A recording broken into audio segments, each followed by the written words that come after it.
মায়ের সম্পত্তির ভাগ বটোয়ারা সম্পর্কে ইসলাম কি বলে? জানাজা নামাজে সিজদা দেওয়া হয় না কেন?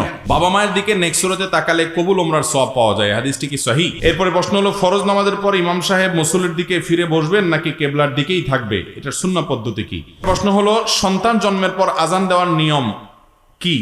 অর্থাৎ কানের কাছে আজান দিতে হবে নাকি বাড়িতে দিলে হবে? আস্তাগফিরুল্লাহ রাব্বি মিন কুল্লি যামবিন, এই ইস্তিগফার কি হাদিসে এসেছে?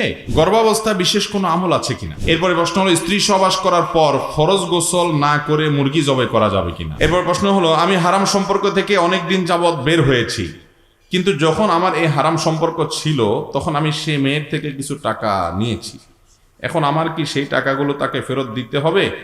আর যদি দেওয়াই লাগে এবং সে যদি না নেয় সেক্ষেত্রে কি করা উচিত? এরপর প্রশ্ন হলো, আমার স্বামী রাতে আমার পাশে শুয়ে শুয়ে 1-2টা পর্যন্ত মোবাইল টিপে, এটা কি ঠিক? কিয়ামতের প্রায় 150-র কাছাকাছি আলামত আছে। কতগুলো আলামত আছে?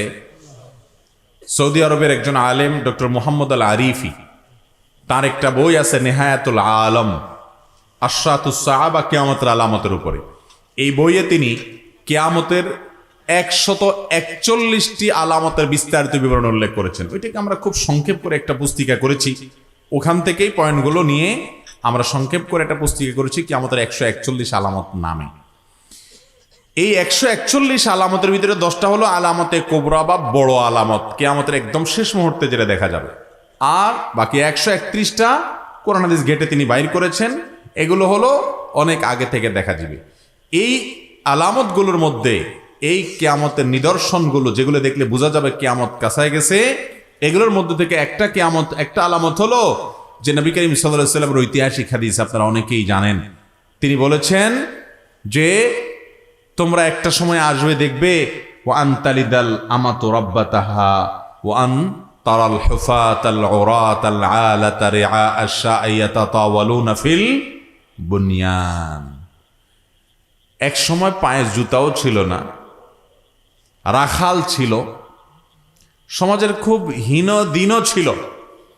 এই ধরনের তুচ্ছ মানুষগুলো হয়তো বস্তিতে বড় হয়েছে, হয়তো শিক্ষাও পায় না, বস্তির কোনো দোষ নাই। উদ্দেশ্য হলো যে কোনো কালচার পায় নাই। বস্তি থেকে অনেকে অনেক বিল্ডিং আলার চাইতে ভালো কালচার পায়, সেটা ভিন্ন বিষয়, কিন্তু উদ্দেশ্য হলো যে সাধারণত বাপমার কোনো শিক্ষা দীক্ষায় শিক্ষিত না হয়ে, দীক্ষিত না হয়ে, অমানুষ হয়ে যারা বড় হয়েছে, ছিচকে সন্ত্রাসী হয়েছে, খারাপ দিকে চলে গেছে, সেটা বিল্ডিং থেকেও হতে পারে। এইরকম মানুষগুলো সমাজে যাদের কোনো বেল নাই, ভিত্তি নাই, এরাই সন্ত্রাস করে, চাঁদাবাজি করে, গুম খুন করে, নানা রকম পাওয়ার প্রতিপত্তি দিয়ে এরাই একসময় বিশাল বড় নেতা হয়ে যাবে, এরাই অনেক বড় ক্ষমতার অধিকারী হবে। আর সমাজের শিক্ষিত, সম্ভ্রান্ত, সম্মানিত, সৎ যারা মানুষ আছে তারা এদেরকে সারসার করা লাগবে। যারা রাখাল, তাদেরকে রাখালি করতে এক সময় তাদেরকে আল্লাহ তাআলা এমন তৌফিক দিবেন যে এরা বিশাল বড় বড় বিল্ডিং হাঁকাবে।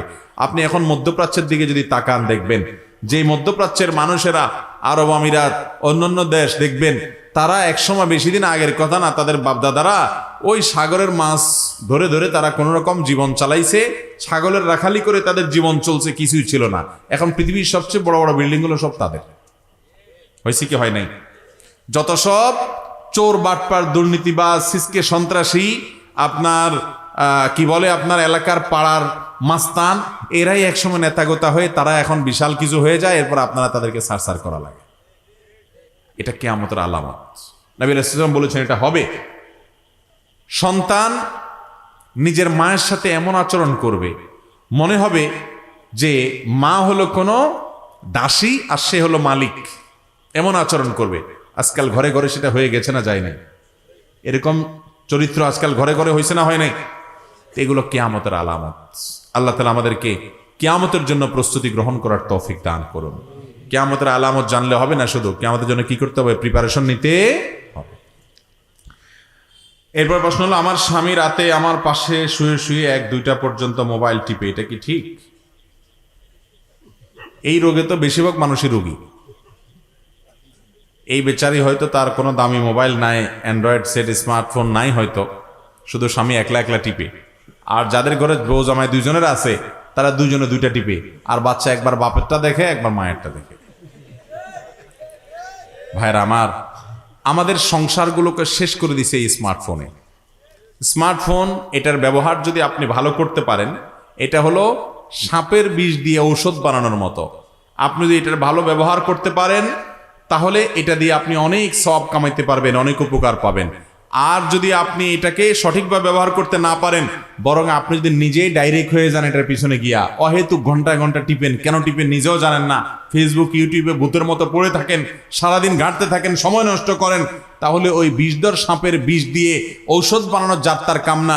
ওইটা যদি আপনি করতে না পারেন, উল্টা সাপের দংশ নিজেও মরতে পারেন। এই মোবাইল ফোনের অপব্যবহার আজকে আমাদেরকে সেই পর্যায়ে নিয়ে গেছে। ভাইরা আমার, আমি এই জন্য প্রায় বলি, দুনিয়াতে মোবাইলের ভার বহন করা সহজ হলেও আখেরাতে এই মোবাইল দিয়ে যেসব আকাম কুকাম করেন, এর দায়ভার বহন করা অনেক কঠিন হবে। আপনি রাতে বিছানায় গিয়েছেন, বাসায় গিয়েছেন, আপনার স্ত্রীর হক তাকে সময় দিবেন, আপনি সেটা না দিয়ে মোবাইল টিপাটিপি করছেন এবং আননেসেসারি টিপাটিপি করছেন, অপ্রয়োজনীয় ঘন্টাকে ঘন্টা বহু সংসারকে শেষ করে দিচ্ছে। আল্লাহ তাআলা মোবাইলের এই সঠিক ব্যবহার করার তৌফিক আমাদেরকে দান করুন। আমরা মোবাইলকে ব্যবহার করব না, মোবাইল আমাদেরকে ব্যবহার করবে। এখন যারা মোবাইলের কাছে অটো হয়ে গেছে, আপনার চুম্বকের মতো মোবাইলের কাছে হাত চলে যায়, সারাক্ষণে টিপাটিপি করে, এই লোকগুলো মোবাইলকে ব্যবহার করে না, বরং মোবাইলে তাদেরকে ব্যবহার করে। আল্লাহ তাআলা আমাদেরকে এই নেশা থেকে বেঁচে থাকার তৌফিক দান করুন। এটাকে নিয়ন্ত্রণ করতে হবে, সৎসাহস লাগবে। কোনো স্বামী যদি এরকম করে, তাহলে সেক্ষেত্রে তিনি স্ত্রীর অধিকার নষ্ট করছেন। আবার কোনো স্ত্রী যদি এরকম করেন, তাহলে তিনি স্বামীর অধিকার নষ্ট করছেন। আর স্বামী স্ত্রী দুইজন মিলে দুইটা যদি টিপাটিপি করেন, তাহলে সন্তানের অধিকার নষ্ট করছেন এবং নিজেদের অধিকার পরস্পর নষ্ট করছেন। আল্লাহ তাআলা আমাদেরকে এই সমস্ত নেশা থেকে বেঁচে থাকার তৌফিক দান করুন। কিয়ামতের আগে অনেক ফিতনা আসবে ভাই, এটাকে একটা ফিতনা বলতে পারেন। যে ফিতনা, এটাতে পতিত হয়ে বহু মানুষ আমল হারা হবে, তাকওয়া হারা হবে, ঈমান হারা হবে, চোখের গুনাহ করবে, মনের জেনা করবে, মিথ্যা প্রপাগান্ডা ছড়াছড়ি এই সমস্ত কাজে লেগে যাবে। আল্লাহ তাআলা এই অন্যায় অনাচার থেকে, গুনাহ থেকে আমাদেরকে বেঁচে থাকার তৌফিক দান করুন। আমার এলাকার পাশের গ্রামে এক লোক জীবিত থাকা অবস্থায় নিজের কবর নিজেই খুঁড়ে রেখেছে। এটা কি কোনো ফজিলতপূর্ণ কিছু? না ভাই, কিছু বেহুদা কাজ আছে, আমরা এটাকে অনেক সওয়াবের কাজ, অনেক বড় মর্যাদার কাজ মনে করি। আছে না নেই? কিছু লোক আছে দেখবেন এই টাইপের অনেক কাজ করে। উনি নিজের কবর নিজে খনন করে রাখছে। কি আল্লাহওয়ালা মানুষ! ওনার মৃত্যুর জন্য কত প্রস্তুত তিনি, যে নিজের কবরটা নিজে ঘুরে বসে আছে।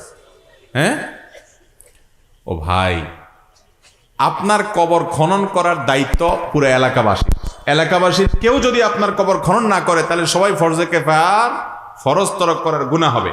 কোন এলাকা মানুষ মারা গেলে তাকে দাফন কাফন করা পুরো এলাকার বাসীর উপরে কি ফরজে কিফায়া। কেউ না কেউ যদি করে, সবার পক্ষ থেকে আদায় হবে, আর কেউ যদি না করে সবাই গুনাহগার হবে। তো অন্যদের উপরে যেটা ফরজে কিফায়া, আপনাকে কে বলছে ওইটা মানে কাটার জন্য? আপনি এই কাজের সময় না দিয়া, বরং পারলে একটা রাস্তা ভেঙে গেছে, কিছু মাটি নিজের জমিন থেকে কেটে সেই রাস্তাটা বেঁধে দেন, সেটা ঠিক করে দেন, যাতে মানুষের চলতে সুবিধা হয়, তাতে আপনি সওয়াব পাবেন। আপনার নিজের কবর খুঁড়তে বলছে কি? এ ধরনের কিছু আজাইরা কাজ আমরা অনেক সময় করি, মনে করি যে বিশাল ফজিলতের কাজ করে ফেলছি, অনেক সওয়াবের কাজ করে ফেলছি। হ্যাঁ, আপনি অন্য মুসলমান মারা গেছে, তার কবরটা খনন করে দেন, কোনো পয়সা করে নেবেন না, আল্লাহকে খুশি করার জন্য, এটা অনেক সওয়াবের কাজ। নিজের কবর আপনার জন্য নিজের খনন করা জরুরি না। এটা যদি এত বড় ফজিলতপূর্ণ কাজ হতো, তো আমাদের নবী সাল্লাল্লাহু আলাইহি সাল্লাম কবর খনন করে নিজেরটা নিজে রেখে যেতেন, সাহাবীরাও করে যেতেন, কই তারা তো এটা করেন নাই। ঠিক না ভাই? ঠিক। অনেক লোক আছে অনেক আগে থেকে কবর খনন করে, সেখানে যে বসে থাকে, উনি আখিরাতের জন্য কত প্রস্তুত। আরে ভাই, মৃত্যুর জন্য প্রস্তুতির অংশ হিসাবে 2 নম্বরে ছেড়ে দেন, চিটারি বাটপারে ছেড়ে দেন, গুনাহ কাজ করা ছেড়ে দেন, হারাম কাজ করা ছেড়ে দেন, হালাল কাজ করেন, নেক কাজ করা শুরু করেন। এটা হলো আখিরাতের প্রস্তুতি। আপনার কবর খনন করা এটা আখিরাতের প্রস্তুতি। আল্লাহ আমাদেরকে বোঝার তৌফিক দান করুন। এরপর প্রশ্ন হলো, আমি হারাম সম্পর্ক থেকে অনেক দিন যাবৎ বের হয়েছি, কিন্তু যখন আমার এই হারাম সম্পর্ক ছিল, তখন আমি সে মেয়ের থেকে কিছু টাকা নিয়েছি। এখন আমার কি সেই টাকাগুলো তাকে ফেরত দিতে হবে? আর যদি দেওয়াই লাগে এবং সে যদি না নেয়, সেক্ষেত্রে কি করা উচিত? আমরা জানি মেয়েরা ছেলেদের থেকে নেয়, কিন্তু এই লোক দেখা যাচ্ছে মেয়ের কাছ থেকে নিছে। ডেঞ্জারাস পাবলিক মনে হচ্ছে। আচ্ছা যাক, আজকাল অবশ্য ওই ছেলেরা মেয়েদের পিছে ঘোরা লাগে না, উল্টা বরং মেয়েরাই ছেলেদের পিছে ঘুরঘুর করে। অনেক, সব ক্ষেত্রে না, অনেক ক্ষেত্রে দেখা যায় অনেক ছেলে নিজের চরিত্র ভালো রাখতে চায়, কিন্তু মেয়েদের অত্যাচারে সে টিকতে পারে না। অনেক ছেলে বলে, হুজুর মেয়েদের জ্বালায় থাকতে পারি না। কিয়ামত কোথায়, কত যে নিকটবর্তী চলে আসছে, এবং কিয়ামতের আলামত যে কোন পর্যায়ে গিয়ে পৌঁছাইছে, এদিকে তাকালে বোঝা যায় যে একসময় মেয়েদের পটাইতে হইতো ছেলেরা, এখন মেয়েরা ছেলেদেরকে পটানোর জন্য ঘুরে বেড়ায়। এই যে এই প্রশ্ন থেকে সেটা বোঝা যাচ্ছে। নাহলে মেয়ের কাছ থেকে টাকা ধান্দা আদায় করবে। আমরা এতদিন জানতাম যে এই যে যেটাকে আপনারা নাম দিয়েছেন প্রেম, যেটা মূলত বুট বাদাম খাওয়ার ধান্দা। মেয়েদের বুট বাদাম খাওয়ার ধান্দা, চাইনিজ খাওয়ার ধান্দা, চটপটি ফুচকা খাওয়ার ধান্দা, গিফট নেওয়ার ধান্দা, আর পুরুষদের ছেলেদের হলো ফষ্টি নষ্টি করার ধান্দা। এটার নাম দিছে কি? প্রেম। যাই হোক, আরে ভাই প্রেম তো হবে বিবাহিত স্বামী স্ত্রীর মধ্যে, ওইটা হলো প্রেম, ওইটা হলো ভালোবাসা। এই দুই নম্বরই যেটা, এটা কখনো ভালোবাসা হতে, এটা খারাপ বাসা। এটা কি বাসা? খারাপ বাসা, এটা ভালোবাসা না। এখন যাই হোক, এই বেচারা সেই তার এই হারাম কাজ করতে গিয়ে সে আবার ওই মহিলা হয়তো তারে পড়াইছে কিনা কে জানে, সে তার কাছ থেকে পয়সা নিয়েছে, অথবা যেভাবে হোক সে নিয়েছে পয়সা। এখন কথা হলো, এই পয়সা যদি সেই মহিলা দিয়ে থাকে, তাকে কেন দিছে? যে আমার বিয়ে করবে, সংসার করব, এসব মতলব, এসব ধান্দা ছিল, এই জন্য ইনভেস্ট করছে, টাকা পয়সা দিয়ে তারে বাওয়ে রাখছে। কিন্তু সে শেষ পর্যন্ত করে নাই। কারণ অনেক পোলাপান আছে, আমি তো বলি মেয়েদেরকে যে তোমাদেরকে পোলাপানে ভালোবাসো ভালোবাসি বলে সব উতরায় দেয়। দুই একটা মুখলেস আছে যে এখলাসের সাথে দুই নম্বরই করে, কিন্তু বেশিরভাগই হলো পিওর দুই নম্বর। বেশিরভাগই তোমাদেরকে ভালোবাসে ভালোবাসলে জান দিয়ে ফেলায়, মুখ দিয়ে ফেনা তুলে ফেলায়, আবার এদিকে হুজুরের কাছে আইসা মহিলা মাদ্রাসার প্রিন্সিপাল সাহেব বলে, হুজুর আমার জন্য একটা পর্দানশীল ভালো দেখে মেয়ে দেখবেন। আল্লাহ তাআলা আমাদের মেয়েদেরকে এসব বাটপাটদের বাটপাড়ি থেকে বেঁচে থাকার তৌফিক দান করুন। ছেলেদেরকে আল্লাহ তাআলা হারাম কাজ থেকে বেঁচে থাকার তৌফিক দান করুন। যুবক এবং যুবতী, জীবনে ভালোবাসার সময় আসবে কি আসবে না ইনশাআল্লাহ। আরে সব জমা করে রাখো, সব ভালোবাসায় বুকে জমা করে রাখো। বৈধ জীবন সঙ্গী সঙ্গিনী পাইলে সব উজাড় করে দিবা, ভালোবাসার সাগরে দুজন হাবুডুবু খাবা। আর অসময় অজাগায় কুজাগায় ভালোবাসার নামে দুই নম্বরই করে সফট ড্রিঙ্কসের বোতলের মতো ফুস করে খুলে ফেললে জাঁচ টাচ চলে গেছে, এরপরে বোতল যতই লাগাও আর আগের জাঁচ থাকবে। অতএব অসময়ে সমস্ত আকাম কুকাম করে ভালোবাসা কমায় ফেলবা, বিয়ে করার পরে দেখবা না ভালোবাসা আর নাই বুকে, তেমন সব অজাগা নষ্ট করে ফেলছে। আল্লাহ তাআলা যুবক যুবতীদেরকে হেদায়েত দান করুন। হারামে আরাম নাই। এই জন্য ভালোবাসার ট্রেনিং যারা দেয়, আমি সবসময় বলি তোমাদেরকে নাটকে, সিনেমাতে, নোবেলে, উপন্যাসে যারা সারাদিন বলে যে এইভাবে প্রেম করতে হবে, প্রেমকে জয় করতে হবে, প্রেমকে জয় করতে গিয়ে সমাজ থেকে পৃথক হয়ে যেতে হবে, বাপ মার কথা মানা যাবে না, জীবন দিয়ে ফেলতে হবে, এগুলো যারা তোমাদেরকে সারাদিন সবক শিখায়, এদের বিয়ে দেখবা যত আওয়াজ করে হয় তত আওয়াজ করে ভাঙে। এদের বিয়ে হইতে দেরি, ভাঙতে দেরি। চায়না মালও আরো বেশি লাস্টিং করে, এদের বিয়ে তত লাস্টিং। অতএব এই সমস্ত মিথ্যুকদের কথা বিশ্বাস করবা। এরা তোমাদেরকে বলবে প্রেম পবিত্র জিনিস, এটা নাকি জান্নাত থেকে আসছে, স্বর্গ থেকে আসছে, অনেক শয়তানি কথা এরা সাপ্লাই করবে। আল্লাহ তাআলা আমাদের যুবকদেরকে এই হারাম থেকে বেঁচে থাকার জন্য অনেকই মানুষ শক্তি দরকার। এই সময় অন্তত কঠিন, যৌবনের এই সময়টা বড় পাগলামির সময়। আল্লাহ আমাদেরকে পাগলামিগুলো থেকে বেঁচে থাকার তৌফিক দান করুন। পড়াশোনা করেন মনোযোগ দিয়ে, কেরিয়ার গড়েন। যেসব মেয়ের পিছনে গুড়গুড় করে বেড়াচ্ছেন, নিজের পড়াশোনা, নিজের যোগ্যতা, নিজের ইনকাম, নিজের উপার্জন, বাবা মার অনুসরণ, সৎ জীবনযাপন, ভালো মানুষ হওয়া, ইনোসেন্ট মানুষ হওয়া, নিজেকে গড়া, এগুলো চেষ্টা করেন। এগুলো করার পর দেখবেন ওই মেয়ে তো মেয়ে হচ্ছে, কত ওরে চাকরানি রাখে না, এরকম অনেক মেয়ের বাপরা আপনার পিছ পিছ গুড়গুড় করবে। আর অসময়ে আপনি এই সমস্ত মেয়েদের পিছ পিছ গুড়গুড় করবেন, মেয়ের বাপ দেখবে যে এটা তো স্বর্ণ ছাড়া, কপাল পড়া, বিটে ছাড়া, ঘর ছাড়া, মাটি ছাড়া, আপনার বাদ দিয়া অন্য আরেকটা ছেলের সাথে বিয়ে দিবে। এরপর বলবেন থাক আমি সারা জীবন আর বিয়ে করবো না, পড়েই থাকবো। আল্লাহ তাআলা আমাদের যুবকদেরকে সমস্ত পাগলামি থেকে বেঁচে থাকার তৌফিক দান করুন। এগুলো হলো পাগলামি। আল্লাহ যৌবনকাল সম্পর্কে জিজ্ঞাসাবাদ করবেন, যুবক তোমার যৌবনকালে কি করছো, আকাম কুকাম করে আসছো, আল্লাহর কাছে জবাবদিহি করা যাবে না। এই যৌবনকে হারাম কিছু থেকে আমরা পরিচ্ছন্ন রাখার চেষ্টা করবো তো ইনশাআল্লাহ। এখন প্রশ্ন হলো ওই মহিলার থেকে পটায় পটায় মেয়ের কাছ থেকে তুমি টাকা পয়সা নিছ, বেচারে বিয়ে করবে সে আশায় দিছে, তাহলে তুমি এই টাকাটা ফেরত দেওয়া উচিত। এ টাকা তোমাকে ফেরত দিতে, এগুলো সে অনেকটা বিশেষ আশায় তোমাকে দিয়েছে। অথবা নেওয়ার সময় তো কেউ আর এরকম ডাইরেক্ট আল্লাহর রাস্তায় চায় না, বেহায়া যে সেও তো হাওলাতের কথা বলেই চায়।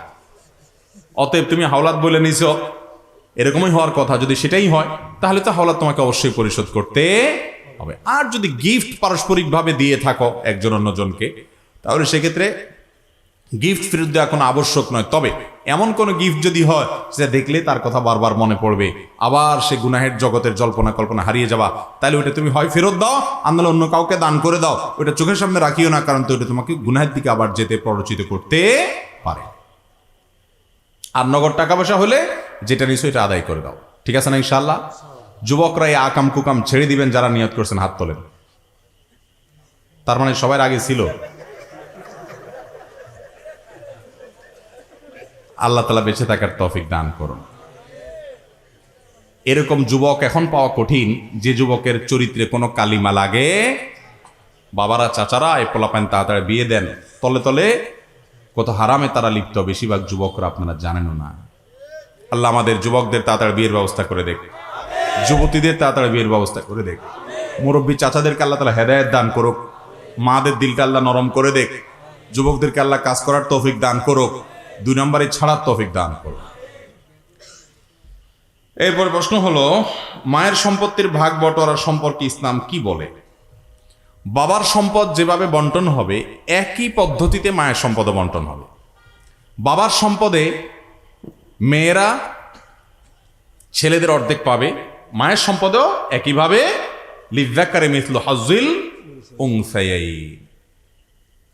এখানে আমার সেকুলার বন্ধুরা, নাস্তিক বন্ধুরা এসে জজবা উঠে যাবে, কেমন কথা, ইসলাম মেয়েদেরকে বলছে ছেলেদের অর্ধেক দিতে, হ্যাঁ কোরআনে মেয়েদের অধিকার কম দিছে। বাইরে আল্লাহর সাথে পাল্লা ধরলে গোল্লা যাইতে হবে, তোমার সমস্ত কুযুক্তি টিকবে না, তুমি নিজে লজ্জিত হবা। বিয়ে করবে, মোহর দিবে ছেলে না মেয়ে? ছেলে। এরপরে বিয়ে করার পরে বউরে খাওয়ানোর সকল খরচ দায় দায়িত্ব কার উপরে? মেয়ে যদি উপার্জন করেও শরীয়ত অনুযায়ী তার 1 টাকাও সংসারে দায় খরচ করার কর্তব্য। এরপরে মেয়ের বাপের বাড়ি যাবে, মিষ্টির পোটলাটা কিনবে কে? ছেলে। আর মেয়ে সে অন্যের খরচ দেওয়া তো দূরের কথা, তার নিজের খরচও নিজের দেওয়া লাগবে না। বিয়ে হলে স্বামী দিবে, বিয়ে নাই তো বাপ দিবে, বাপ নাই তো ভাই দিবে, কেউ না কেউ দিবে, তার কোনো খরচ সে মহর থেকে পাবে। তাহলে ছেলের সকল খরচ ছেলের উপরে, তাকে আল্লাহ তাআলা যদি 2 টাকা দেয় আর মেয়ের কোনো খরচ নাই, অন্যেরটা তো পরের কথা, নিজের খরচও আল্লাহ তাআলা তার উপরে বাদ রাখেন নাই, সে স্বাধীন, যা খুশি করবে নিজের পয়সা দিয়া হালাল পথে, তাকে আল্লাহ তাআলা ছেলের অর্ধেক অর্থাৎ ছেলেকে 2 টাকা দিয়ে তারা যদি 1 টাকা দেয় তাহলে তো বরং একটু বেশিই দিছে বলা হবে। কিন্তু আল্লাহ বেশি দেন নাই। আল্লাহ তাআলা যাকে যতটুকু দেওয়ার তাকে ততটুকু, সব জায়গায় সমান অধিকার দেওয়া এটা ন্যায্যতা নয়, কোথাও কোথাও ন্যায্য অধিকার দিতে হয়। আপনার ছেলে একটার জ্বর হয়েছে, ছেলের কি হয়েছে? জ্বর হয়েছে, ওরে আপনি নাপা খাওয়াইতেছেন, অ্যান্টিবায়োটিক খাওয়াইতেছেন, অনেকদিন জ্বর, ডাক্তার বলছে অ্যান্টিবায়োটিক খাওয়াইতে। এখন আপনার মেয়েটার জ্বর হয় নাই, অসুস্থ, কিন্তু আপনি বলতেছেন না আমি টাকা দিয়ে ওষুধ কিনবো আমার ছেলের জন্য, মেয়েটাও তো আমারই মেয়ে, আমারই সন্তান, তার জন্য আমি টাকা দিয়ে ওষুধ কিনবো না, আমি এই জুলুম করতে পারি না।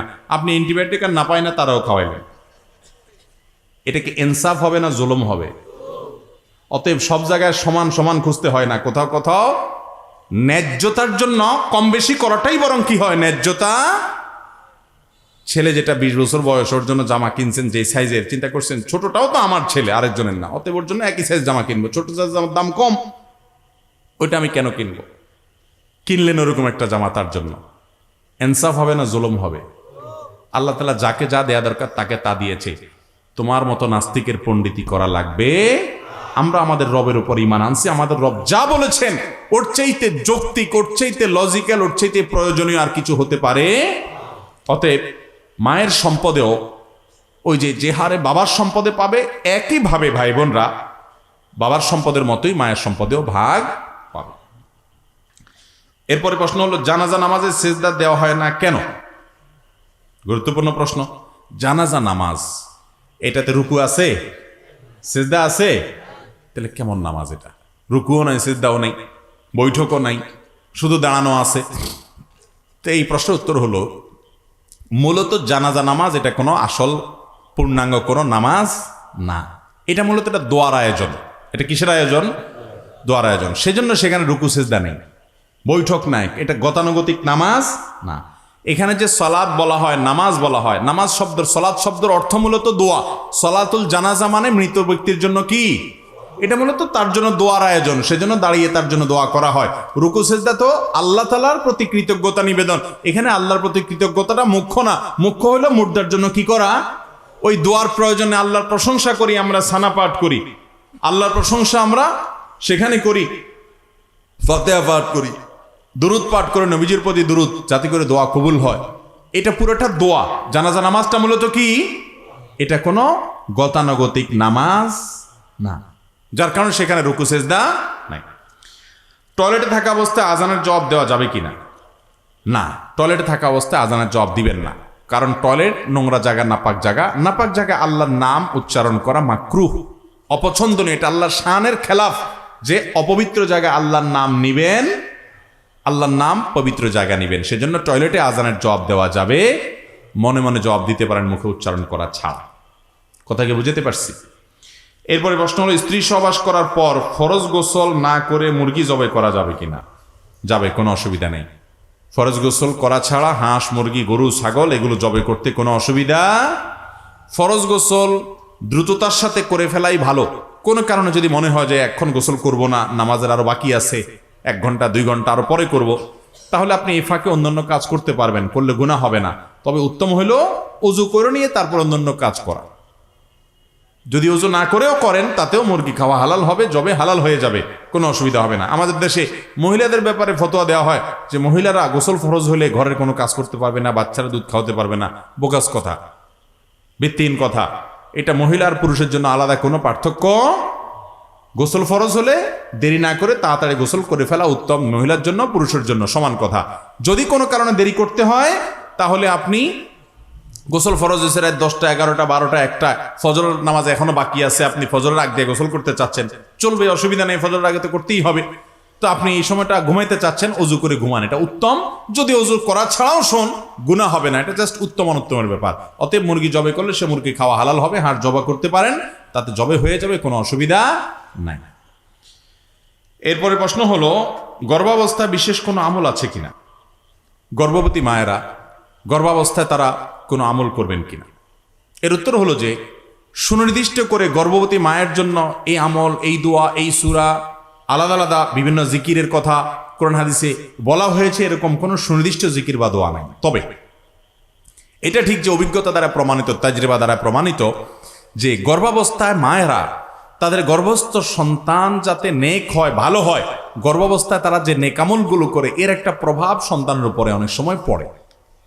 এই জন্য অনেক ওলামা ইকরাম পরামর্শ দেন, বেশি বেশি করে কোরআন তেলাওয়াত করবেন, কোরআন তেলাওয়াত শুনবেন, এবং হারাম অন্য সময় তো খাবেনই না, এই সময় একেবারেই টোটালি, কারণ এটা দ্বারা আপনার সন্তান দেহ গঠিত হবে, হারাম ভুলেও খাবেন না, সন্দেহযুক্ত কিছুই খাবেন না।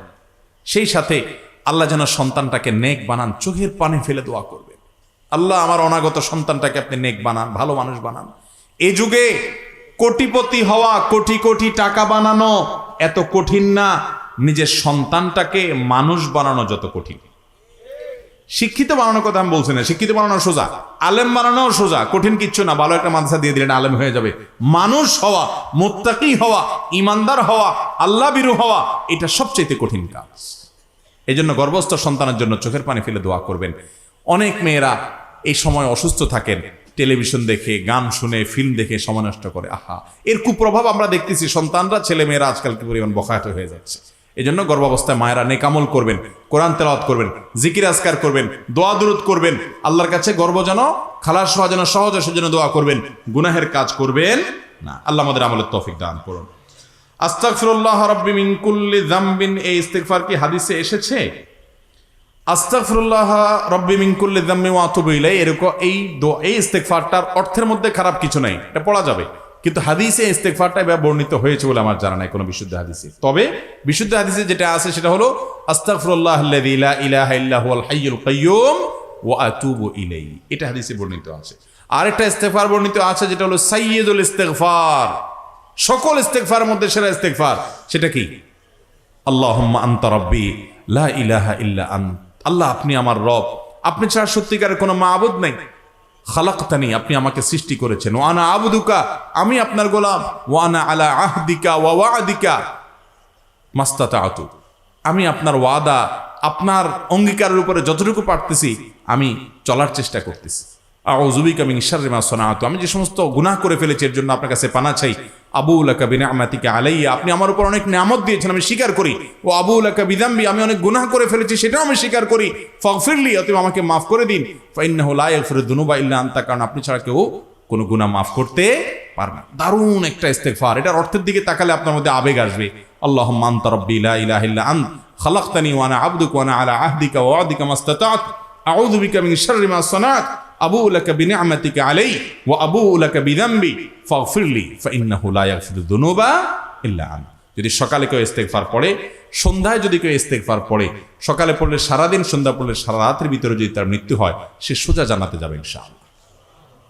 অতএব ইস্তেগফার করবো তো ইনশাআল্লাহ, দিনে বারবার ইস্তেগফার করবো। আল্লাহ আমাদেরকে তৌফিক দান করুন। ভাই আর 2-3টা প্রশ্ন দিয়ে শেষ করি, এরপরে আমাদের মাছ ধরার পালা। আমার বয়স 28 বছর, বাবা মা ছোটবেলায় আকিকা করেনি, এখন আমি কি আমার উপার্জিত অর্থ দিয়ে আকিকা করতে পারবো? বিস্তারিত জানতে চাই। এরকম আছে অনেক ফ্যামিলিতে, বাবা মার তখন সামর্থ্য ছিল না বা তারা বুঝেন নাই, আকিকা করেন নাই। আল্লাহ তাআলা ছেলেকে এখন সামর্থ্য দিয়েছেন, মেয়েকে এখন সামর্থ্য দিয়েছেন, সন্তান বড় হয়েছে, এখন তারা নিজেরা আকিকা নিজে করতে চাচ্ছেন। পারবেন কিনা? উত্তর হলো পারবেন। নবী করিম সাল্লাল্লাহু আলাইহি সাল্লাম নিজে বয়স হওয়ার পর তিনি তার নিজের আকিকা নিজে সম্পাদন করেছেন, বিভিন্ন হাদিস থেকে প্রমাণিত। যার কারণে যদি আকিকা মূলত বাবার উপরে বর্তায়, বাবা যদি না করে থাকেন, এখন বাবার সামর্থ্য নাই, ছেলেকে আল্লাহ বড় হওয়ার পর সামর্থ্য দিয়েছেন, জানতে পেরেছেন যে বাবা তার আকিকা করতে পারেন নাই, তো তিনি নিজে নিজের আকিকার ব্যবস্থা করলে সেটা জায়েজ হবে এবং হাদিস থেকে সেটি প্রমাণিত। এরপর প্রশ্ন হলো, সন্তান জন্মের পর আজান দেওয়ার নিয়ম কি? অর্থাৎ কানের কাছে আজান দিতে হবে নাকি বাড়িতে দিলে হবে? সন্তান জন্মের পর সন্তানের ডান কানে আজান আর বাম কানে একামত দেওয়া মুস্তাহাব। বিভিন্ন হাদিস থেকে এটি প্রমাণিত হয়, আমলযোগ্য। এখন এই আজানটা হবে যে কানে বলেছি, বাড়িতে না, বাহিরে না। এখন বাচ্চার কানে আজান দিবেন মানে কি? মাত্র জন্মগ্রহণ করছে নবজাতক শিশু, এর কানে যদি আজান দেন তো কান ফেটে যাবে। চিৎকার করে আজান না, এর মানে হলো আজান দিবেন কি, আজানের বাক্যগুলো শুধু তার কানে শোনাবেন। কেউ একজন কোলে করে ধরে রাখবে, আপনি তার কানের কাছে বলতে কানের কাছে মুখ করে না, যা সে শুনতে পায়, এভাবে আপনি আজানের বাক্যগুলো বলবেন ডান কানে, আবার বাম কানে একামতের বাক্যগুলো বলবেন। এর মাধ্যমে তার আল্লাহর বড়ত্ব এবং একত্ববাদের তার ভিতরে ঢুকে যাবে। সে তো বুঝে না, কিন্তু এর একটা প্রভাব তার মধ্যে পড়বে। আজকাল দেখা যায় সন্তানরা হাসপাতালে হয়, বিভিন্ন জায়গা হয়, আজান আর দেওয়ার খবর নাই, একামত দেওয়ার খবর নাই, মিষ্টির পোটলা নিয়ে সব ব্যস্ত। এই মোস্তাহাবগুলো চলে যাওয়ার কারণে দেখবেন পোলাপান সব দুষ্ট হচ্ছে, বাঁদর হচ্ছে, নামাজি হচ্ছে না, দিনদার হচ্ছে না, আমলদার হচ্ছে না। আল্লাহ তাআলা আমাদের সন্তানদের নেক সন্তান হিসাবে গড়ে তোলার জন্য এই সুন্নাহ মুস্তাহাবগুলোকে আমল করার তৌফিক দান করুন। এরপরে প্রশ্ন হলো, ফরজ নামাজের পর ইমাম সাহেব মুসল্লির দিকে ফিরে বসবেন নাকি কেবলার দিকেই থাকবে? এটার সুন্নাহ পদ্ধতি কি? দেখুন, বুখারীর একটা বর্ণনা সামরা ইবনে জুনদুব রাদিয়াল্লাহু আনহু থেকে বর্ণিত হয়েছে। তিনি বলেছেন যে নবী করিম সাল্লাল্লাহু আলাইহি ওয়াসাল্লাম যে কোনো নামাজ যখন পড়তেন, ইদা সাল্লা সালাতান, নবী সাল্লাল্লাহু আলাইহি ওয়াসাল্লাম যখনই কোনো নামাজ পড়তেন, আকবালা আলাইনা বিওয়াজহিহি, তখন আমাদের দিকে তিনি ফিরে বসতেন প্রত্যেক নামাজের পর। অন্য আরেক বর্ণনা আছে, নবী এক সাহাবী বলেছেন যে নবী আলাইহিস সালাম নামাজের পর যাতে আমার দিকে ফিরে বসার জন্য যে কোনো নামাজ আমরা নবীজির ডান পাশে পড়ার চেষ্টা করতাম, কারণ তিনি এদিকে ঘুরে বসতেন। এজন্য নামাজের পরে মুসল্লির দিকে ঘুরে বসা নবী সাল্লাল্লাহু আলাইহি ওয়াসাল্লামের একটা সুন্নাহ। এটা আমরা অনেকেই করি না, বা এই সুন্নাহর উপরে আমল অনেক ক্ষেত্রেই নাই। বাবা মায়ের দিকে নেক্সট সুরতে তাকালে কবুল উমরার সওয়াব পাওয়া যায়, হাদিসটি কি সহিহ? না, এরকম কোনো বিশুদ্ধ হাদিস নেই যে বাবা মার দিকে তাকালে, মহব্বতের সাথে তাকালে কবুল উমরার সওয়াব পাওয়া যাবে। তবে এটা ঠিক যে বাবা মার আনুগত্য করলে, তাদেরকে ভালোবাসলে, তাদেরকে মহব্বত করলে, তাদের কথা মেনে চললে আপনি আল্লাহ তাআলার সন্তুষ্টি লাভ করতে পারবেন। রিদার রাব্বি ফি রিদাল ওয়ালিদাইন ওয়া সাখাতুর রাব্বি ফি সাখাতিল ওয়ালিদাইন। মা বাবাকে খুশি করবেন তো আল্লাহ খুশি হবে, মা বাবাকে বেজার করবেন তো আল্লাহ বেজার হবে। এটা হাদিস দ্বারা প্রমাণিত। অতএব মা বাবার কথা মানতে হবে, শুধু মুখের দিকে তাকাইলে হবে না। আর মুখের দিকে তাকালে মহব্বতের সাথে যদি তাকান তাহলে সেক্ষেত্রে এটা মা বাবাতে আনুগত্য বিররুল ওয়ালিদাইনের অংশ, হিসেবে আপনি সওয়াব পাবেন, ঠিক আছে, কিন্তু এর জন্য সুনির্দিষ্ট কোনো সওয়াব, উমরার সওয়াব, ফজিলত, হজের সওয়াব, এরকম বিভিন্ন কথা বলা হয়, এগুলো কোনো বিশুদ্ধ হাদিস দ্বারা প্রমাণিত না। এই জাতীয় কয়েকটা হাদিস আছে যেগুলোর কোনোটা আছে মাউদু, জাল, আর কোনোটা আছে জাইফ জিদ্দান, বা খুব দুর্বল পর্যায়ে, গ্রহণযোগ্য পর্যায়ের না। তবে এটা ঠিক যে মা বাবার দিকে মহব্বতের দিকে তাকাতে হয়। আজকাল পোলাপান তাকানোর সময় নাই, মোবাইলের দিকে তাকাতে তাকাতে ঢুকে, মোবাইলের দিকে তাকাতে তাকাতে বাইর হয়, ভাত খাইতে বসে তাও মোবাইলের দিকে তাকায়, মা তরকারি বেড়ে দিচ্ছে, ভাত বেড়ে দিচ্ছে, মোবাইলের দিকে তাকায়, মায়ের দিকে তাকানোর সময় নেই। ওই যে একটা গল্প ফেসবুকে কে যারা লিখছিল, আপনারা দেখছেন না, যে এক ছেলে সারাক্ষণ মোবাইল টিপতেছে, মোবাইল টিপতে টিপতে টিপতে টিপতে হাঁপায় উঠছে, হঠাৎ করে মোবাইলটা ধাপ করে রেখে মায়ের দিকে তাকায় পিক করে হেসে দিচ্ছে, খুব হাসি, নির্মল হাসি, ভালোবাসার হাসি। মা তো দেখে আশ্চর্য হয়ে গেল, ব্যাপার কি, আমার ছেলে তো মোবাইলের নেশায় নেশাখোর হয়ে সুস্থ হয়ে গেছে, এই ছেলে তো আমার দিকে তাকায় এরকম নির্মম ভালোবাসা হাসি কোনোদিন দেয় না, আজকে হঠাৎ করে হেসে দিল কেন? তো মা জিজ্ঞেস করলো, বাবা কাহিনী কি?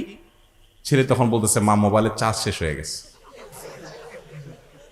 আর টিপার সুযোগ নেই, এই জন্য রাইখা তোমার দিকে একটু তাইকা, চার্জ চলে গেছে সেজন্য হেসে দিলাম। আমাদের যুবকের অবস্থা এরকম হয়ে গেছে না এখন? আহা, কি নিয়ে যাব আল্লাহর কাছে? আল্লাহ তাআলা আমাদেরকে এই মোবাইল সহ হয় সব বিষয়গুলোকে আমাদের নিয়ন্ত্রণ করার তৌফিক দান করুন। চেষ্টা করবো তো ইনশাআল্লাহ। ইয়ান ও বাজি, এত কালারফুল প্রশ্ন অনুরোধ করেন। আরে সুবহানাল্লাহ, খুব সুন্দর করে প্রিন্ট করে নিয়ে আসছে। আসসালামু আলাইকুম রহমতুল্লাহ, প্রিয় শেখ, আমার নাম মোহাম্মদ ইয়াসিন আরাফাত, আমার জন্মস্থান লক্ষ্মীপুর জেলা, আমি আপনাকে ইউটিউব আর ফেসবুকে সবসময় ফলো করি। খুব খারাপ কথা, বেশি ফেসবুক ইউটিউব দেখবেন না, এবং আপনাকে আমি অনেক ভালোবাসি। দয়া করে যদি আপনি আমার জন্মস্থান জেলার নামটি বলতেন, ও দয়া করে যদি আপনি আপনার জন্মস্থান জেলার নামটি বলতেন, বেশি খুশি হতাম। এটা কোনো প্রশ্ন হইল? এ ভাই, এই প্রশ্ন বলার জন্য আপনি এত অনুরোধ করলেন? আমি মনে হচ্ছে কি জানি কি আহামরি প্রশ্ন। দেখেন, এত সুন্দর করে কম্পিউটার কম্পোজ করে নিয়ে আসছে। আমার জেলাও লক্ষ্মীপুর, এই লোকের বাড়িও লক্ষ্মীপুর, মনে হয় শুনতে চাইছে কিনা আল্লাহ জানে। আচ্ছা, হয়তো উনি জানেন না, আমরা একটু ধারণা না করি। আমার বাড়ি লক্ষ্মীপুর ভাই, ছোট্ট একটা দেশ। অনেকে জিজ্ঞেস করে, ভাই আপনার দেশ কোথায়, দেশের বাড়ি কোথায়? দেশের বাড়ি কোথায় হবে আবার? আমরা এক দেশি। আরে ভাই, এই দেশ এক জেলার থেকে থুতু দিলে আরেক জেলা যায় পড়ে, এমন একটা ছোট্ট দেশ, এখানে আবার এত ভাগযোগ কি? আমরা এই ছোট্ট দেশে বাসিন্দা সবাই, আল্লাহ আমাদেরকে জান্নাতে একত্র হওয়ার তৌফিক দান করুন। এটা ঠিক যে আমারও জন্ম লক্ষ্মীপুরে, আমি লক্ষ্মীপুরের মানুষ আলহামদুলিল্লাহ। তবে আমরা যেখানেই থাকি না কেন, আমাদের সবচেয়ে বড় পরিচয় হলো আমরা আল্লাহর বান্দা, মুহাম্মদ সাল্লাল্লাহু আলাইহি ওয়াসাল্লামের উম্মত। আল্লাহ তাআলা আমাদেরকে কিয়ামতের ময়দানে একত্র হওয়ার তৌফিক দান করুক, আল্লাহর নবীর উম্মত হিসাবে, জান্নাতি হিসাবে। জাযাকুমুল্লাহু খাইরা। এয়া প্রশ্ন আয় গুজুম, বুঝছেন না? মাছ ধরার পালা। আচ্ছা, প্রথম প্রশ্ন, এটার উত্তর রাখেন। আবার টানাটানি করতেছেন, আর প্রশ্ন এখন আর দেওয়া হবে না ইনশাল্লাহ, কালকে মাহফিলে বাকি প্রশ্ন উত্তর। ভাই আপনারটা কেন নিব? আরো তো প্রশ্ন আছে অনেকের, বাকিদেরটার কি দোষ করছে আপনারটা নিলে? কথা বুঝতেছেন না, আবার টানাটানি করতেছেন।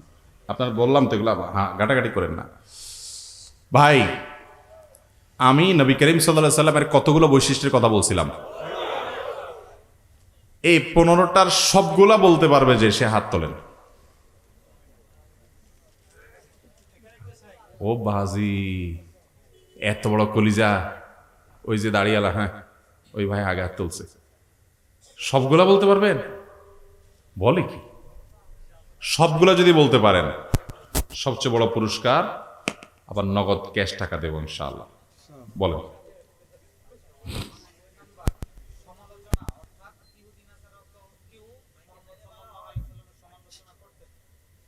করতে পারে নাই, হ্যাঁ, মানে তার ইয়াহুদের, মক্কার মদিনার ইয়াহুদি খ্রিস্টানরাও বা কাফেররাও তার চরিত্রে কোনো কালিমা লাগাইতে পারে নাই। হ্যাঁ, আর দেওয়া হয়নি। 3, এই নামটা তার, এটা তাকে আল্লাহ তাআলা দিয়েছেন, তার আগে কাউকে এটা দেন নাই। হ্যাঁ, মাশাআল্লাহ। সকল আদম সন্তানের শ্রেষ্ঠ, নবী রাসূল তো বটেই। হ্যাঁ,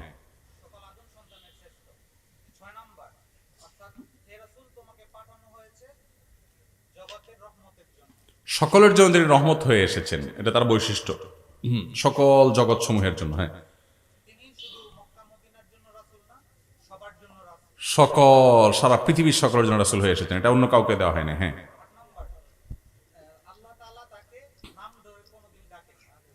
আল্লাহ তাআলা তাকে বিশেষ সম্মান মর্যাদা দিয়েছেন, এজন্য আল্লাহ তাআলা তাকে সরাসরি নাম ধরে ডাকতেন না, অন্যদেরকে ডাকলেও তাকে ইয়া হাইয়ুন নবী, ইয়া আইয়ুহার রাসূল এভাবে ডাকতেন। হ্যাঁ,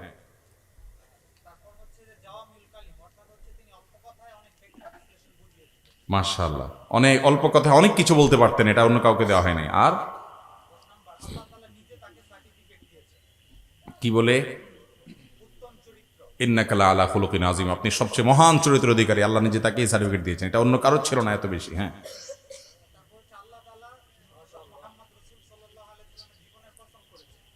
লা উমরুকা ইন্নাকা ইন্নাহুম ফি সাকরাতি ইয়ামাহুন, নবীজির জীবনের শপথ করেছেন হে রাসূল, আপনার জীবনের শপথ, এটা তার মর্যাদা, অন্য কারো জীবনের শপথ আল্লাহ তাআলা করেন নাই কোরআনে। হ্যাঁ, আল্লাহ তাআলা তাকে হাউজে কাউসার দিবেন, অন্য কোনো রাসূলকে দেন নাই। 12টা হয়ে গেছে, আর 3টা। কিয়ামতের দিন আল্লাহ তাআলাকে একটা পতাকা দিবেন, এটাতে লেওয়া হবে প্রশংসার পতাকা, এটা তার মর্যাদার। হ্যাঁ, 13, 14 হইল। হ্যাঁ, শেষ নবী। 15 নম্বর লাস্ট। তার প্রতি 3 ধরনের ওহী নাজিল করেছেন, অন্য কারোর প্রতি নাজিল করেন না। মাশাআল্লাহ, নারায়ে তাকবীর, মারহাবা। এ ভাই, আপনি কি আগে আমার এই ওয়াজ নকল করছেন কোনোভাবে? এখন শুনছেন? সুবহানাল্লাহ, মাশাআল্লাহ। কোন মাদ্রাসা পড়েন? ও ক্যামেরাম্যান বাজি। কোন চ্যানেলের? মদিনার কথা। সুবহানাল্লাহ, এই চালাক মানুষ। এর আগে আমার রেকর্ড করছেন বিভিন্ন জায়গায়, এখন আলোচনা ফাঁকে ফাঁকে বসে লেখা মুখস্থ করে ফেলছেন। মাশাআল্লাহ, মাশাআল্লাহ। ও বাজি, মিডিয়ার মানুষে মুখস্থ করে ফেলছে, আপনারা কি করবেন? পারবেন না? 15টা সবগুলো পারবেন কে? হ্যাঁ, সুবহানাল্লাহ। এই নেন, গুনাহ মাফের উপায়, খুব চমৎকার একটা বই, এটা তাকে উপহার, অটোগ্রাফ দেয়া ফুরিব। ও বাজি, কি নাম তোমার? মোহাম্মদ রায়হান, মাশাআল্লাহ। মিডিয়াম্যানরা এরকম হইতে হবে। অনেক মিডিয়াম্যান আছে নামাজও পড়ে না, মাশাআল্লাহ, বাপের ভূত।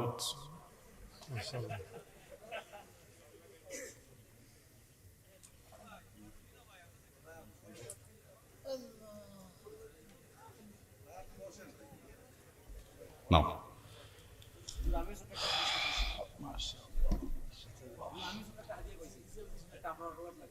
ও বাজি, বেগুন তো অটোকাপ দিন না ফাজ্জুম।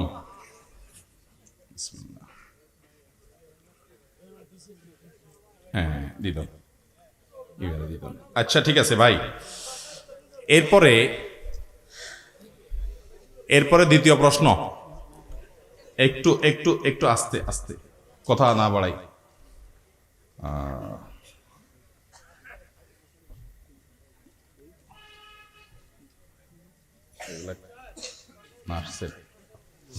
এগুলো নতুন।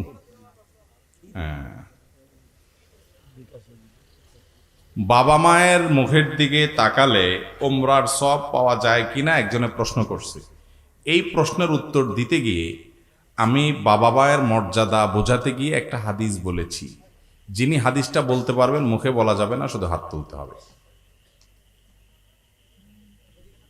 দাঁড়াও যুবক, হ্যাঁ, কি বলছি হাদিসটা?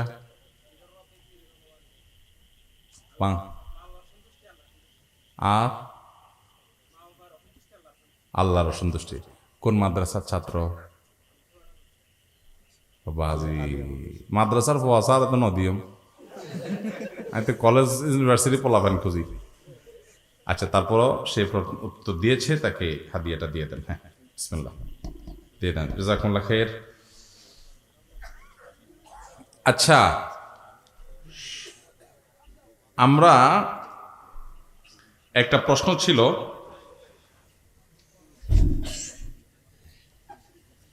একটা প্রশ্ন ছিল, আস্তাগফিরুল্লাহ রব্বি মিন কুল্লি যামবি ওয়া আতুবু ইলাইহি, ইস্তিগফার এই ভাষাটা কোনো বিশুদ্ধ হাদিসে বর্ণিত আছে কি না? আমরা এটার উত্তর দিতে গিয়ে দুইটা ইস্তিগফারের কথা বলেছি। এর ভিতরে সাইয়্যিদুল ইস্তিগফার, এটা আগে থেকে অনেকের মুখস্থ আছে, তারা বলতে পারবেন, এই জন্য আমি এটা বলবো না। এটা ছাড়া আরেকটা ইস্তিগফার বলছি, যারা হাত নামান, এখনো কথা শেষ হয় নাই। যারা আগে জানতেন তারা হাত তুলবেন না, যারা আগে থেকে জানতেন তারা হাত তুলবেন। যারা এখানে বলার পরে এখন মুখস্থ করছেন, অর্ধেকও যদি বলতে পারেন আমি পুরস্কার দেব। আগে থেকে জানতেন, মুখস্থ ছিল, তারা হাত তুলবেন না, তাহলে পুরস্কার নেওয়া জায়েজ হবে না। কিন্তু যারা এই মজলিসে শিখছেন, আগে থেকে ন জানতেন, হ্যাঁ,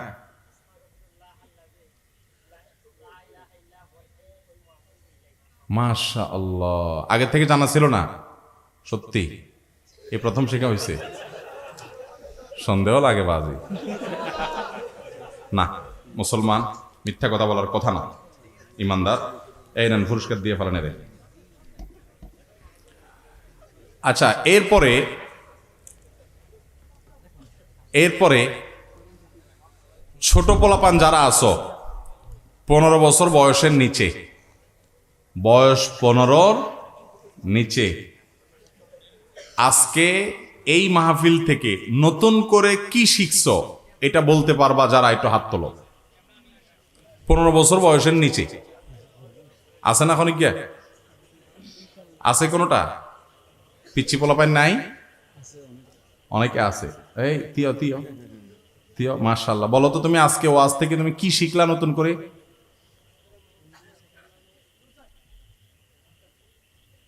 বলো বলো, অসুবিধা নাই। না ভয় না পাইও।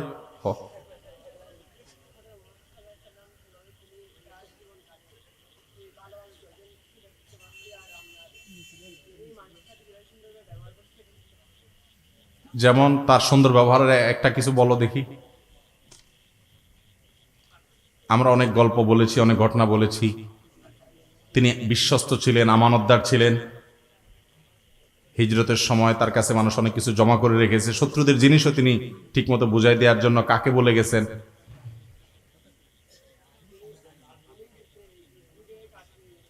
যুদ্ধক্ষেত্রেও বাচ্চাদেরকে হত্যা করবে না, বৃদ্ধদেরকে হত্যা করবে না। মাশাআল্লাহ মাশাআল্লাহ মাশাআল্লাহ, ওই গিয়ে মাশাআল্লাহ। তুমি মনোযোগ দিয়ে শুনছো, বোঝা গেছে। আসো, কি নাম? হ্যাঁ, কি নাম? হামিম বক্স শিকদার। কোন ক্লাসে পড়ো? ক্লাস 8-এ। আসো, মাশাআল্লাহ মাশাআল্লাহ মাশাআল্লাহ। আল্লাহ কবুল করো, আল্লাহ কবুল করে কে যুবককে বলেন আমিন। তোমাকে আমি একটা বই দিচ্ছি, ফেরা। চমৎকার। ও, তুমি অটোগ্রাফ বুঝে গিয়ে গই, মুসিবত করে বাজি। আচ্ছা, হামিম তোমার নাম না?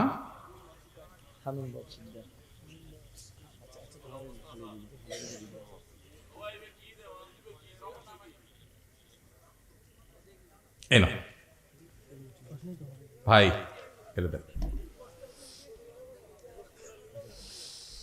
আচ্ছা, এরপরে আমার কাছে আরো 3টা পুরস্কার আছে।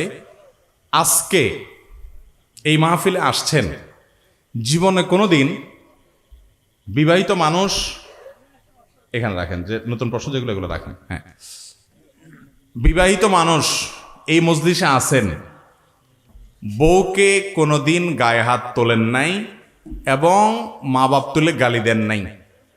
হাত তোলেন। বিয়ে করছেন? হ্যাঁ, বউরে কখনো গালি দেন নাই? কোনোদিন না? ভিডিও হচ্ছে কিন্তু, এ মহিলা পরে ভিডিও দেখবে কিন্তু। আপনার এলাকাবাসী চিনেন এ লোকরে? এলাকার না? কোত্থেকে আসছেন আপনি? কোত্থেকে? উত্তর পূর্ব হইকা। আচ্ছা যাক, মুসলমান মিথ্যা বলবে না ইনশাআল্লাহ। বউরে কোনোদিন নমারণ, গায়ে হাত না তোলন, মা বাপ তুলি গালি না দন। বিয়ে করছেন কতদিন হয়েছে? হ্যাঁ, 4 বছর। এর মধ্যে এটা করেন নাই? ঠিক আছে, এলো পুরস্কার পাওয়া উপযুক্ত। আসেন। মাশাআল্লাহ মাশাআল্লাহ মাশাআল্লাহ, দেন, তার এই পুরস্কার দিয়ে দেন। মাশাআল্লাহ, জাযাকাল্লাহ খায়ের, জাযাকাল্লাহ খায়ের। আচ্ছা, বিয়ে করছেন শ্বশুর বাড়ি থেকে, কোনো যৌতুক নেন নাই। অনরে নদিও। হ্যাঁ, ওই যে যুবক বিয়ে হয়েছে, হ্যাঁ, শ্বশুর গরিব মানুষ, কিছু ন দেয়, খাট পালং ন দেয়, খাট পালং। ও বাজি, খাট পালং নিয়ে তুমি আবার কোন নাও নাই? ও চায়া নাও নাই, এমনি দিছে। বসো, দাঁড়ান। হ্যাঁ, কিচ্ছু নাও নাই, মোটরসাইকেল ন দেয়, ফ্রিজ ন দেয়, টেলিভিশন ন দেয়, বিদেশে যাওয়ার টাকা ন দেয়, হ্যাঁ দিছে।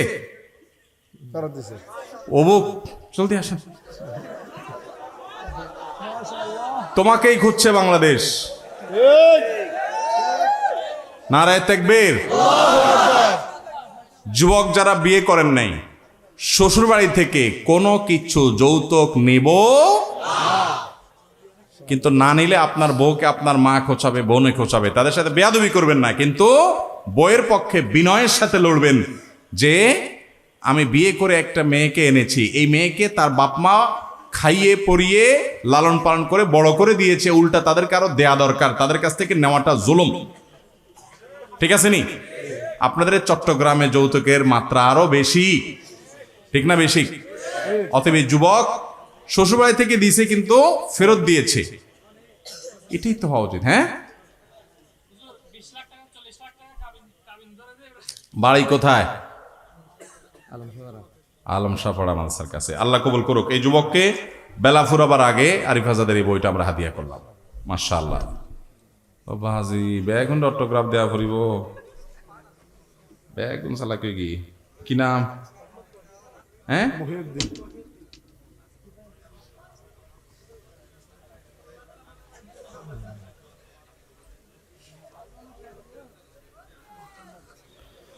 দি ফলো। আচ্ছা, এ বাজি কই কাজ অরে বসেন না। এই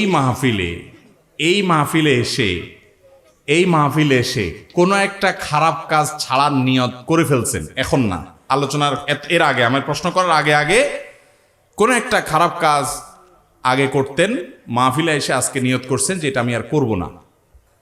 হাত তোলেন, দাঁড়ান, কি নিয়ত করছেন বলেন?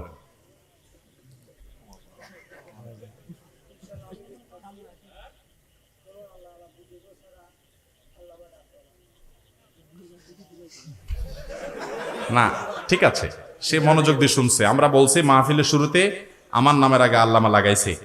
আল্লামা যাকে বলা হয় মহাজ্ঞানী, জ্ঞানের মহাসমুদ্র, ওই রকম পর্যায়ের মানুষ আমি না, যে এটা সবাই জানি আমরা। আমি কেন, আমার মতো আর অনেকেই না, যারা তারা আল্লামা বলা, মানুষ যা না তারে তা বলা, এটা উচিত না, পাম্পটে দেওয়া। তো এটা তো মাহফিল কর্তৃপক্ষের কাজ। বাজি আপনি ব্যক্তিগত কোনো খারাপ কাজ, কোনো গুনাহের কাজ ছেড়ে দিবেন নিয়ত করছেন কিনা মসজিদ থেকে? না, এখন নিয়ত করলে হবে না, বসেন। হ্যাঁ, হাত তোলেন। আগে নিয়ত করছেন যারা, আগে। হ্যাঁ, দাঁড়ান, ওই যে ওই ভাই লাল টুপিওয়ালা, হ্যাঁ, কি নিয়ত করছেন বলেন? ও যৌতুক নিব না, এল্লা নিয়ত করছি। এখন প্রশ্ন করার পর নিয়ত করছেন না আগে নিয়ত করছেন? এই ওয়াজ শুনি না, হ্যাঁ, ওয়াজ শোনার পরে নিয়ত করছেন যে যৌতুক ছাড়া বিয়ে করবেন, তো বাপ মা যে মাইর দিবে তারপরেও মানবো। ঠিক আছে, হ্যাঁ, আপনি কি নিয়ত করছেন? ওই যে দাঁড়াইছে, হ্যাঁ, মোবাইল টিপি কমাবেন, আসলে কমাবেন, আল্লাহর সাক্ষী রেখে। আল্লাহ তৌফিক দান করুক, আল্লাহ আমাদের সবাইকে তৌফিক দান করুক।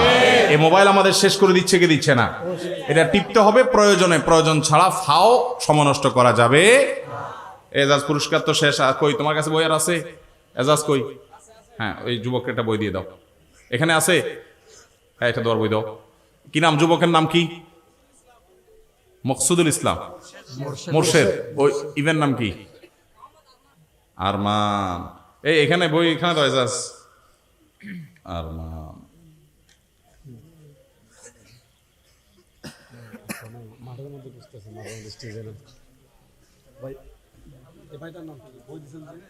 হ্যাঁ, এই যে আরমান এটা দিয়ে দেন, আরমান এটা দিয়ে দেন। আর নাম কি ভাই? মোর্শেদ।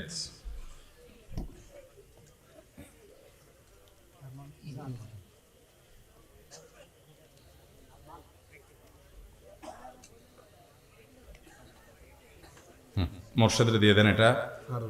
ইভা হন্য পারভেজ।